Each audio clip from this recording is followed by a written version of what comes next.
Consideramos um grande acontecimento estarmos aqui, conseguirmos estar aqui reunidas e reunidos para esse início de conversa, tá certo? Eu vou colocar aqui algumas questões e ao final do transcurso da minha fala, vocês vão perceber como a construção dessa frente, ela vem de um processo de uma costura que é pautada na preocupação de que construamos algo sólido, algo sustentável, né? Seria muito mais apelativo a gente pegar, por exemplo, o montante de denúncias que se tem e ir para uma outra estratégia, como é comum se fazer, a do escracho e tal. A gente já vem tentando construir isso há muito tempo e a gente sabe que enfrentar as questões que nós precisamos enfrentar demanda uma articulação complexa, planejada, porque essas questões costuram a arquitetura, a tessitura da arquitetura e da estrutura universitária. Não é de hoje que as dinâmicas de gênero associadas à raça, sexualidade e outros marcadores sociais da diferença tecem os mecanismos de segregação, produzem e perpetram violências no âmbito da universidade. Eu não costumo fazer fala lida, mas como a gente tem que ser tão precisa, né, tem que ter uma precisão cirúrgica nos pontos que a gente precisa trazer para a discussão, eu até vou pedir permissão a vocês para fazer meio que uma leitura que eu vou tentar tornar interativa, tá certo? No Brasil, tal realidade mobilizou a existência de campanhas e ações voltadas à promoção da equidade de gênero nas ciências, implementadas pelos Ministérios da Educação, da Ciência e Tecnologia, em parceria com a Secretaria Especial de Políticas para as Mulheres, no âmbito da Administração Pública Nacional. Também são conhecidos os esforços mobilizados pelo feminismo para atuar nos mecanismos de lobby organizados para combater a segregação de gênero no acesso à universidade, como aquelas desenvolvidas, por exemplo, pelo Fundo Elas, da qual resulta, de cuja parceria resulta, inclusive, a realização dessa pesquisa, que depois eu vou falar sobre ela. No âmbito da crítica feminista, autoras como Evelyn Fox Keller, Dana Harris, Cecília Sardenberg, têm denotado em seus trabalhos como as relações sociais de ciência e tecnologia atuam na tessitura dos quadros e cenários em que se encontram inscritos os corpos marcados pela diferença de gênero, sexo e raça. Pesquisa realizada pelo Instituto Avon e Dado Popular, que é essa que nós vamos apresentar, apurou que das estudantes brasileiras, 2,9 milhões já sofreram algum tipo de violência na universidade. Então, eu vou passar aqui um pouco para o perfil dessas violências, para a gente ver como vai costurando. Aqui tem um pouco a informação, né, de como se procedeu a metodologia. Essa pesquisa, você pode até mostrar um caderninho, tem uma carteirinha assim, dados simples, pode até circular aqui, né? E ela é de fácil acesso na universidade.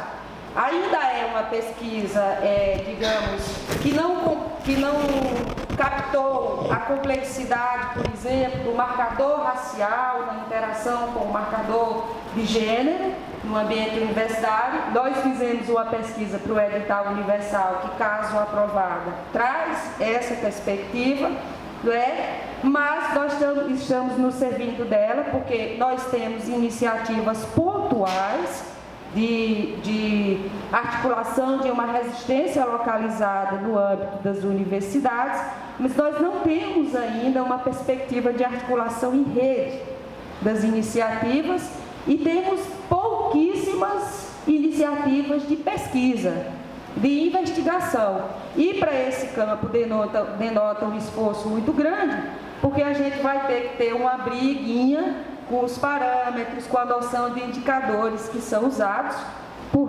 porque eles, como tão não revelam as realidades que nós vivenciamos, por exemplo, quando envolvem a questão da lesbianidade, que é uma coisa muito difícil de captar nas pesquisas e nos dá muito trabalho e quebra muito a nossa cabeça com a construção das metodologias.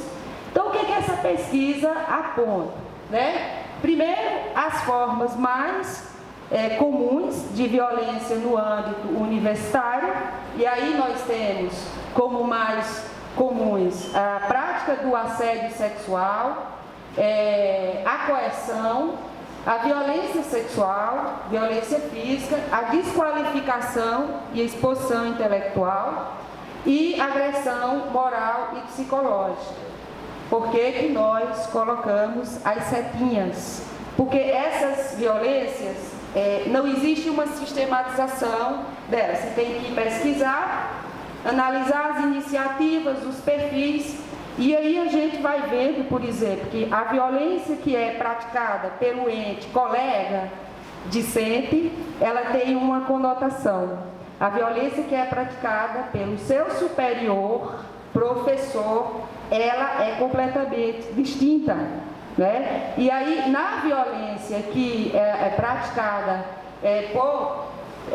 por superiores ou marcada pelas relações de hierarquia, se verifica uma complexidade muito grande na constituição da prática do assédio, porque ela se mistura com essas outras tipos de violência. E a gente percebe, por exemplo, pelos pedidos de ajuda constantes que nós vimos recebendo, que a própria vítima, ela tem dificuldade de identificar, né, em que momento a investida ela faz parte de um assédio ou não. E há ações que, tomadas fora dos contextos e das conexões que caracterizaria o assédio, podem não ser tidas como assédio, né? Uma ação simples de uma investida,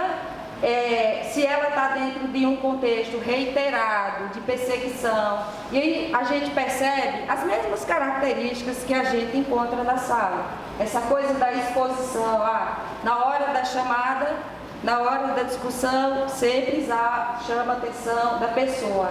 Às vezes para ressaltar, para dizer que está, né? Às vezes para expor. A pesquisa cuidadosa e minuciosa sobre o histórico das meninas, de onde vem, se mora sozinha, se tem família, o uso da função, da relação de hierarquia e a função acadêmica para obter favores sexuais. Aqui tem até um depoimento de uma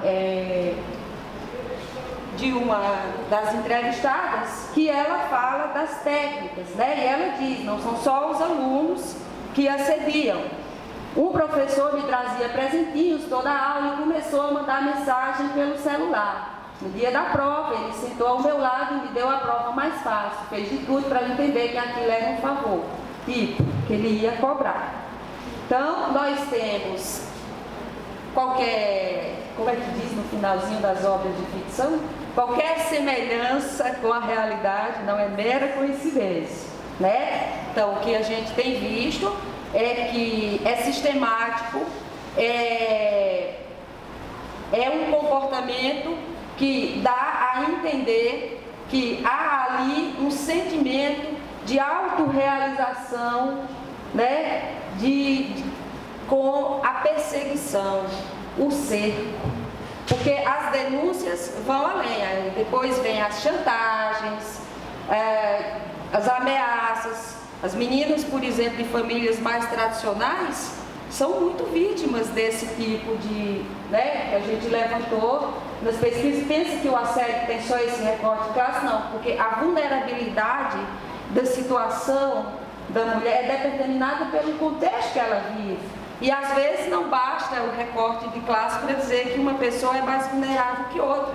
Você encontra uma pessoa que vem de uma classe, às vezes mais, digamos, subalterna, mas a própria experiência de enfrentamento das subalternidades, quando cruza, marcador de raça, gênero e sexualidade, constitui uma pessoa resiliente e ela vai para cima. E às vezes as meninas que têm toda uma estrutura econômica, social e etc., se enrolam muito mais. Então a gente analisou algumas iniciativas e nós estamos nesse momento em relação à compreensão do problema, trazendo insights, né? Porque as primeiras iniciativas elas começam a ser implementadas recentemente. Então nós temos, por exemplo, no cenário internacional, alguns episódios que se tornaram exemplares. Em abril de 2017, por exemplo, a Associação Americana de Antropologia Física se reuniu para definir mecanismos de boicote acadêmico com a interrupção de colaboração, financiamento e reconhecimento da validação de artigos e trabalhos produzidos em circunstâncias de assédio ou violência de gênero. A iniciativa foi tomada mediante uma série de denúncias de situações em que as relações entre orientadores e alunos, líderes de laboratórios e subordinados produziu relações de vulnerabilidade e assédio. Casos como o afastamento de Brian Richmond do cargo de curador da seção de origens humanas no Museu Americano de História Nacional em Nova York, após várias denúncias de assédio, mobilizaram a iniciativa e se espraiaram por outras instituições. Em setembro de 2017, a União Americana de Geofísica, sediada em Washington, atualizou seu código de ética e incluiu o assédio sexual na definição da má conduta científica. No caso brasileiro, a análise desenvolvida pela professora Gilda Olinto, que é do Instituto Brasileiro de Informação em Ciência e Tecnologia, permite verificar em a miúde como as práticas universitárias do nosso país são estruturadas segundo rígidos critérios de segregação. Analisando como se comporta o ambiente universitário para homens e mulheres, a autora mostra com precisão como a consolidação da carreira feminina se dá tardiamente em relação à carreira masculina. Enredadas na divisão sexual do trabalho, nós, mulheres, alcançamos maior vigor profissional justamente quando os homens estão alcançando a sua estabilidade. Olinto também aponta as disparidades de gênero nos indicadores referentes a publicações, mas também as diferenças de caráter quando analisada com o recorte de gênero. Como observa, os homens tendem a publicar mais rapidamente com trabalhos mais curtos, indicando que as exigências para se atestar a aptidão feminina nesse campo tendem a ser mais adensadas, ressaltando que as disparidades aumentam à medida que se avança nos postos acadêmicos e estão presentes nos processos de acesso a bolsas de estudo, ocupação de cargos de chefia ou liderança, ganhos salariais e, sobretudo, na distribuição desproporcional de tarefas ligadas ao ensino e à orientação. Por último, demonstra ainda que a feminização de algumas profissões e carreiras constituem o traço marcante do acesso das mulheres brasileiras à universidade e a presença de tais mecanismos nas políticas de ampliação do acesso ao ensino universitário recentemente adotadas pelo país. Os dados apontados pela autora demonstram ser precisos e mais fundo e tocar o dedo na ferida, reconhecer que, além das práticas de assédio moral, informadas por conteúdos discriminatórios, marcados pela misoginia institucionalizada, há também a prática do assédio sexual, que atinge mulheres discentes, docentes e membros do corpo técnico das universidades em todas as áreas, em todos os níveis de atuação.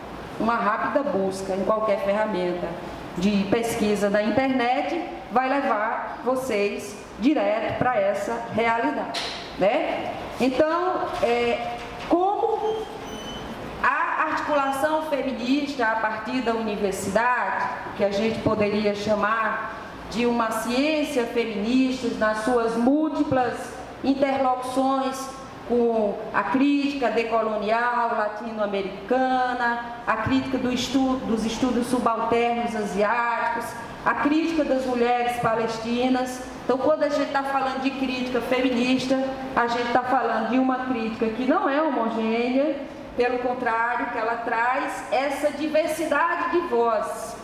Então, o que elas colocam para a gente pensar essa realidade, né?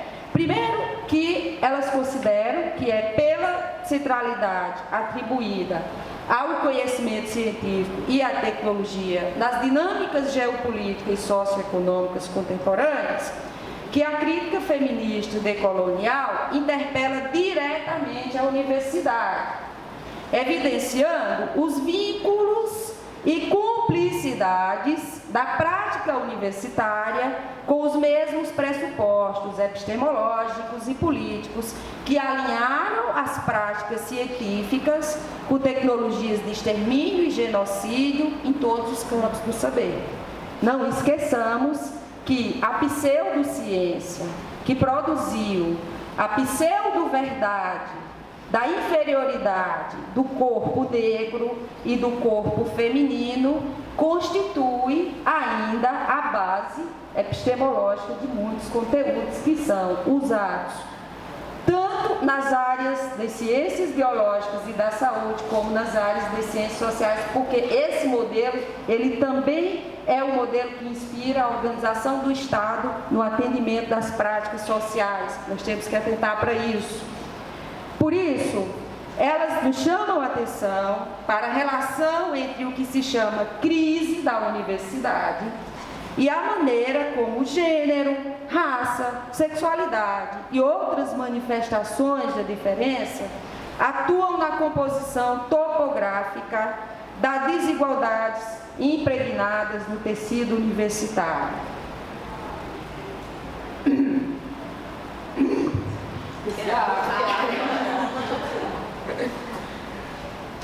Deixa eu ver aqui. Observam que, mesmo ampliando o acesso segundo o quesito gênero e raça, nós continuamos acumulando uma série de desvantagens.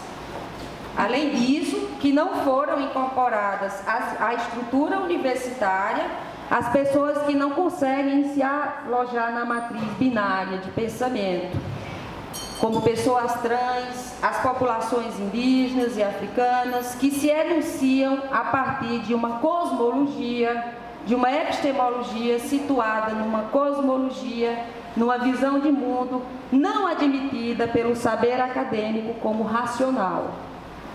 Ao colocar a centralidade da dimensão técnico-científica para compreender como se articula a gestão e o exercício do poder, a ciência feminista retoma a conexão entre a captura do desejo como questão centralmente pertinente à esfera econômica. Contribui dessa forma para nos apoiar no exercício de explorarmos as conexões estabelecidas entre as técnicas que põem em movimento as complexas engrenagens que movem a sociedade de consumo, presentes na circulação de produtos, bens e serviços que se expandem indefinidamente através de milhares de plataformas de intercâmbio digitais, para explorar como se complementam o adensamento da manipulação biotecnológica daquilo e do modo como comemos, sentimos, desejamos e pensamos, para e passo a aglomeração da indústria farmacêutica e de alimentos e a pressão exercida pelo agronegócio sobre os produtores do que se chama terceiro mundo. Como tais dinâmicas se relacionam com o recrutamento crescente de mulheres de diferentes configurações de gênero, raciais, etárias e de localizações específicas do planeta para os circuitos produtivos mais tóxicos e mortíferos, como se processa a produção em massa crescente de corpos extermináveis, concomitantemente ao esgotamento de modelos de intervenção articulados pela negociação com a institucionalidade estatal. Essa reflexão ela é muito inspirada na maneira como, por exemplo, as mulheres indianas, há um grande conflito de estudantes com docentes e as fundações de pesquisas tecnológicas na Universidade de Nova Delhi, e as estudantes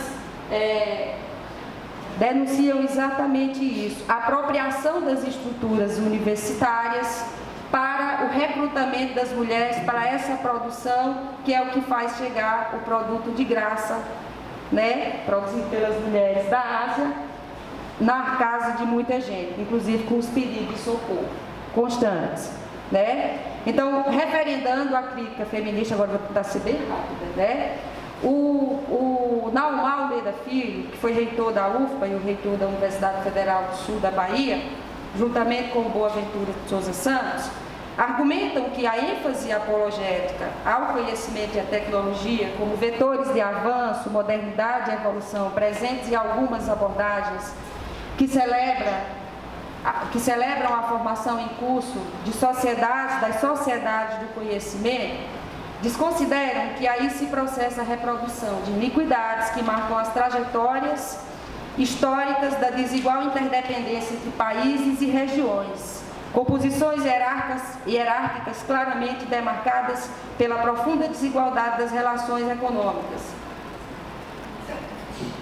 Nesse ínterim, eles ressaltam que a relação entre o que se chama crise da universidade e a maneira como gênero, raça, sexualidade e outras manifestações da diferença atuam na composição topográfica do tecido universitário e reverberando e adensando a crítica feminista, denunciam que a matriz epistemológica da dominação expõe a captura de estruturas de produção de conhecimento presentes na universidade pelas mesmas estruturas que promovem a desigualdade global. A crítica, por eles formulada e adensada com a contribuição do sociólogo porto-riquenho Ramon Grossfogel, aponta que é a mesma que tece a estrutura de todas as instituições, por sua vez, são tecidas pela hierarquização de gênero. O Grossfogel coloca o seguinte: uma das hierarquias mais invisibilizadas é a hierarquia epistêmica global, da qual os conhecimentos produzidos no Ocidente são considerados superiores e os conhecimentos produzidos no mundo caracterizado como não ocidental são tomados como inferiores, destacando a atuação comprometida e comprometedora do modelo adotado pelas universidades da reprodução de tais hierarquias. Para ele, essa hierarquia epistêmica global se reproduz pelo mundo por meio da globalização da universidade ocidentalizada, por meio do cânon do pensamento hegemônico, que é um cânon estabelecido por homens ocidentais e nunca por homens não ocidentais e nunca por mulheres ocidentais, tampouco não ocidentais. E observa que esse cânon também é estabelecido e reiterado pelas hierarquias trazidas pelas divisões disciplinares. Sem a globalização da universidade ocidentalizada, seria muito difícil para o sistema mundo capitalista reproduzir suas múltiplas hierarquias de dominação e exploração global. Nesse sentido, a decolonização do conhecimento e da universidade, comprometida com o enfrentamento articulado do processo de racialização e sexualização que tecem as suas dinâmicas, constituem pontos estratégicos fundamentais na luta pela decolonização radical do mundo. As provocações são importantes e pertinentes para as realidades nas quais nós já temos um ensino superior, assim como nós temos a política de saúde, que é extremamente segregacionista, e dentro do ensino superior destaca-se mais ainda o ensino superior universitário. E a crítica que é uma crítica no sentido de contribuir para ampliar as políticas, as frentes que nós já criamos, enfatiza o quê? Nós nos centramos muito na política do acesso, né, o acesso das mulheres à escola, à universidade, mas nós não discutimos o modelo.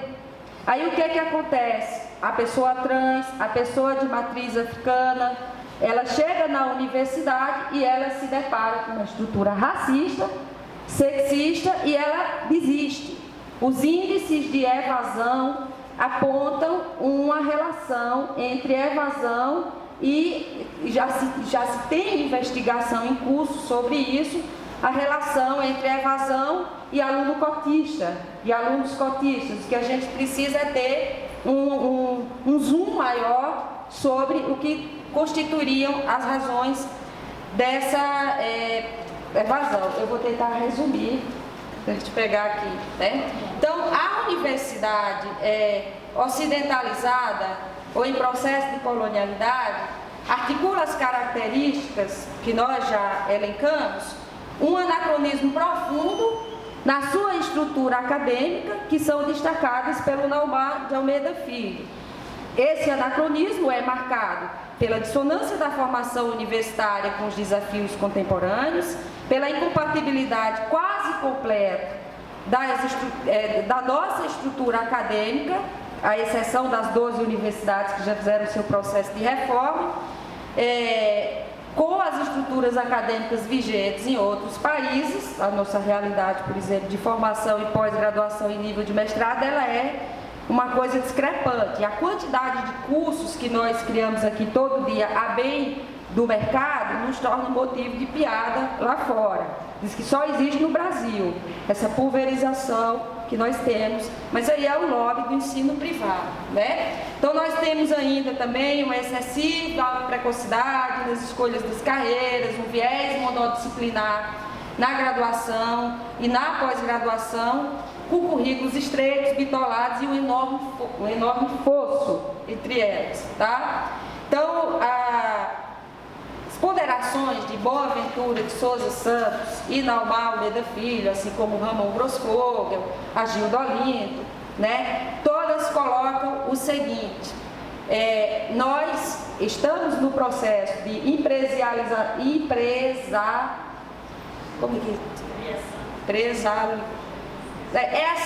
agora a tônica da política é a cultura do cidadão empreendedor de si mesmo. Se a gente pegar as reflexões de 77, 79, nascimento da biopolítica, segurança, território e população, eu até fiz um apanhado dessas características do neoliberalismo desenhado aí, porque ele tem uma estratégia específica para a universidade. A universidade, inclusive esses modelos mais propalados e ovacionados, eles estão dentro de uma estratégia. A universidade ela cumpre uma função estratégica na consolidação desse neoliberalismo empresarial, né? Então, os investimentos realizados por Foucault acerca do modelo neoliberal norte-americano formulado pela Escola de Chicago ajuda a mostrar como a educação e a universidade são reposicionadas nos rearranjos econômicos em curso, né? Então ele vai dar todas as características de que esse neoliberalismo é um neoliberalismo especial, é um neoliberalismo que investiu muito na construção de técnicas de captura das subjetividades, por isso que ele vai para a política de educação, que é a política que massivamente se forma um padrão de inteligibilidade nas pessoas, né? Então, no diálogo com Foucault, o professor Silvio Gadelha, que é da Universidade Federal de Ceará, em que a gente dialoga muito, descreve esse modelo como um modelo normativo que institui processos de subjetivação que visam difundir a cultura empresarial, transformando as pessoas em indivíduos empreendedores, por meio de um adensado investimento no delineamento de técnicas que permitem estender o controle para o comportamento dos indivíduos, suas relações sociais, suas redes de sociabilidade, além de funcionar como um princípio de inteligibilidade. Generaliza-se como substância ontológica do ser social, um ethos, a sociedade empreendedora. A economia passa a ter como objeto principal o comportamento humano, aquilo que o mobiliza e o anima. A Silvana Tópera observa que é nesse contexto que se dá o investimento na noção de capital humano, através do qual o privilégio de análise de custos econômicos e produção de renda invade todas as demais esferas da vida, sociais e políticas. O trabalhador é recolocado para o sistema com problema relacionado ao crescimento e resulta daí a preocupação em formar e melhorar o capital através de investimentos na educação escolar, na saúde, na mobilização dos afetos e em todos os tipos de relações estabelecidas. Em desenvolver técnicas de inovação para descobrir e implementar novas formas de produtividade. O sociólogo argentino Oswaldo Lopes Ruiz traz a observação de que essa noção de indivíduo envolve de maneira paradigmática a retórica de sucesso, da prosperidade, associada aos executivos das transnacionais e a toda uma produção em massa dessas técnicas de coachings, headhunters, que são os caçadores de talento, e uma série de terminologias apropriadas para essa nova composição do tal mercado do trabalho e da empregabilidade, né? Então, a educação vai se converter no bem mais valioso. No Brasil, isso vai se tornar mais forte a partir da década de 90, como já tinha acontecido com a saúde nas décadas anteriores. E desde 2005, a organização, a OECD, vem adensando a vinculação dos indicadores de desenvolvimento aos indicadores de acesso ao conhecimento, em especial os da ciência e tecnologia. E nisso, essa é a questão de fundo para migrar, por exemplo, o ensino superior para o Ministério da Ciência e Tecnologia na proposta que nós estamos vendo agora, né? Então, em referência a esse contexto, observa o Gadeira, que devem ser entendidas as pressões pela redução do número de filhos em decorrência dos altos custos para torná-los competitivos no mercado de trabalho. Também em referência a ele, deve ser entendido o adensamento da captura das instituições por retóricas fundamentalistas, especialmente aquelas que cumprem a função educacional, concomitante à retração do investimento estatal na proteção da esfera social e as cruzadas para o retorno das mulheres à esfera da reprodução social, como tem sido enfaticamente apontado pela crítica feminista. Nesse contexto, se processam as características requeridas à educação empresarial, conformando um modelo que atinge a universidade. O não enfrentamento dessas questões repercute na brutal erosão da legitimidade social para enfrentar os inimigos que sequer conseguimos identificar e, consequentemente, deixam sem lastro social a autonomia universitária. Todos os autores com quem dialogamos aqui são contundentes em apontar que o modelo de produção do conhecimento adotado pelas universidades como responsável pela universalização de uma concepção eurocêntrica, de uma concepção androcêntrica, de uma concepção racista, que promoveu a depreciação do pensamento produzido a partir de epistemologias existentes nos países e regiões apropriados pela colonialidade ocidental. O resultado de tais dinâmicas, segundo os autores, é o aprisionamento da autonomia a um processo relativamente descontextualizado. O Simon Schwarzman adverte ainda para o fracasso da modernização universitária, apontando a resistência à pluralidade epistemológica e os processos de segregação internos como parte da questão. observando que as universidades, como outras instituições, se comportam como sombra de outras realidades. Observando ainda que compreendemos de maneira muito limitada as conexões da universidade com tais realidades e chamando atenção para os vínculos estreitos entre perda de autonomia, perda de legitimidade social, observando que a autonomia se transforma num problema quando a integração com a sociedade se interrompe, sobretudo quando se interrompe com a sua comunidade interna, por conta de tais mecanismos. E eu vou dizer o último parágrafo, porque Jussara vai já jogar um negócio ali em mim, né? Então, assim, a gente precisou fazer essa viagem, porque a nossa frente, ela vem com essa compreensão, né?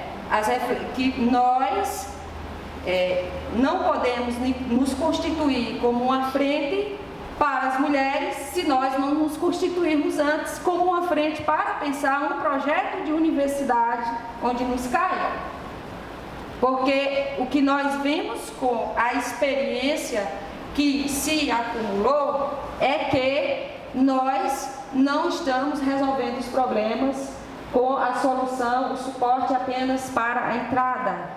E aí nós temos um problema, sabe por quê? Porque os indicadores usados para mensurar o efeito das políticas pegam a nossa inserção e aí eles dizem, está uma maravilha, olha, tanto de mulher que está entrando na escola, na academia, mas não observa que é uma entrada subalternizada, como aquelas questões trazidas pela Gilda Olinto. Então, assim, essa frente, ela tem uma história. Nós vimos desde 2014, 2015, tentando articular esse processo, e eu até quero fazer uma homenagem especial à professora Idalina Santiago, do Grupo Flow e Flow, porque nós recebemos denúncias muito graves, né? Denúncias assim de nos tirar o sono e o apetite por uma semana.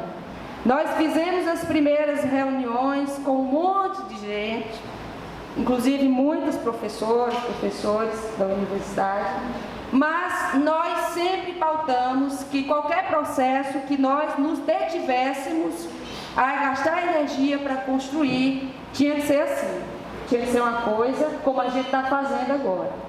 Então, ao mesmo tempo que eu homenageio e faço essa memória da professora Idalina, eu também assim expresso a minha alegria, e é uma alegria que brota assim, não é do coração não, é de cada célula do corpo, pelo fato da gente ter se constituído como coletivo, né? E eu destaco muito a força dessas companheiras, principalmente as que estão na mesa, porque tem um diferencial, né?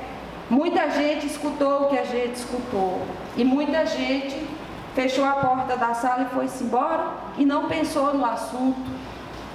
Mas nós estamos aqui fazendo com as pessoas que escutaram e não conseguiram jantar depois, não conseguiram dormir bem, não conseguiram passar o fim de semana em paz, porque são muito graves. Então, a ciência feminista sempre foi uma ciência posicionada. Nós nunca defendemos uma escrita sem o sujeito narrador. Nossa escrita é em primeira pessoa, é localizada, porque a neutralidade, ela esconde essas relações de poder que nos excluem. Então, nós firmamos posição, sim, aqui nessa frente. Se vocês olharem os nossos eixos, eles são eixos que perpassam toda a estrutura da universidade.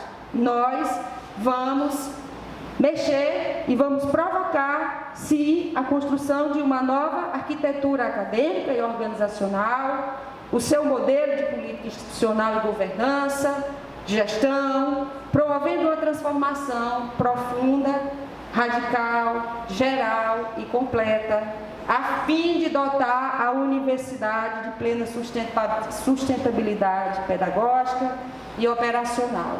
Nós entendemos que as questões que nós pautamos aqui, elas são questões Durante muito tempo se trata gênero e sexualidade como o quartinho do despejo. Então nós não vamos tratar dessa maneira. Nossa frente só é uma frente de mulheres, porque ela é, sobretudo, um projeto de uma outra universidade.